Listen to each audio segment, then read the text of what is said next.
Hello అందరికీ. పొద్దున్నే లెగగానే మాకైతే ఈరోజు 2024లో ఫస్ట్ స్నో అయితే పడిపోయింది. మేమైతే ఫుల్ ఎక్సైటెడ్ ఉన్నాము. ఎందుకంటే మేము లాస్ట్ ఇయర్ వచ్చినా కూడా మాకైతే అసలు స్నో లేదు. బట్ సేజు ఈ ఇయరే వచ్చింది జస్ట్ 2 మంత్స్ బ్యాక్. అదైతే ఫుల్ ఖుషి ఉంది. ఫస్ట్ స్నో అండి. నిజంగా అసలు లండన్‌లో ఇంత స్నో ఔటర్ లండన్ పడడం చాలా ఫస్ట్ టైమ్ అనమాట.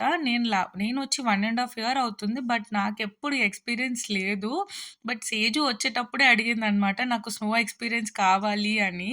బట్ ఎలా యూఎస్‌లో పడతది కానీ ఇక్కడ పడదు నాన్న అది ఇది అని చెప్పాను. బట్ ఫైనల్లీ ఇవాళ నిద్ర లెవ్వంగానే ఫస్ట్ స్నోకి మేము ఫుల్ ఎక్సైట్ అయిపోయాము. సేజు అయితే అసలు స్కూల్‌కి రెడీ అవ్వాలి అనే ఇంటెన్షనే లేదు మార్నింగ్ స్నోతో ఆడుకుంటూ కూర్చుంది.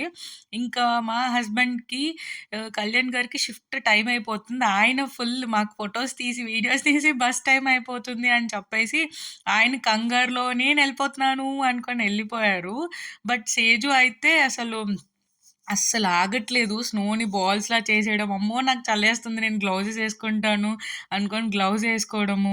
ఫైనల్లీ వాళ్ళ డ్యాడీకి బాయ్ చెప్పింది. అండ్ ఇంకా అసలు రెడీ అవ్వదు రా అంటే, నేను రాను అనుకోని లాస్ట్‌గా ఒక బాల్ చేసి కొట్టేసుకుందాము అని చెప్పేసి స్నో బాల్‌ని నేనొకటి, సేజు ఒకటి చేసాము. బట్ సేజుకి కొట్టడానికి భయమేసింది. ఇంకా ఫైనల్లీ ఆ బాల్ నా చేతికే ఇచ్చింది. దానికి కొట్టించుకోవడం అంటే ఇష్టం ఆ స్నో బాల్ తోటి. ఒక్క పెద్ద రౌండ్ బాల్ చేసేసి కొట్టేసాను. ఇప్పుడు తేజు ఫుల్ హ్యాపీ. మీకు ఇలాంటి ఫస్ట్ స్నో ఎక్స్‌పీరియన్స్ ఏమన్నా ఉంటే కింద కామెంట్ చేయండి. అండ్ సబ్స్క్రైబ్ చేసుకోండి.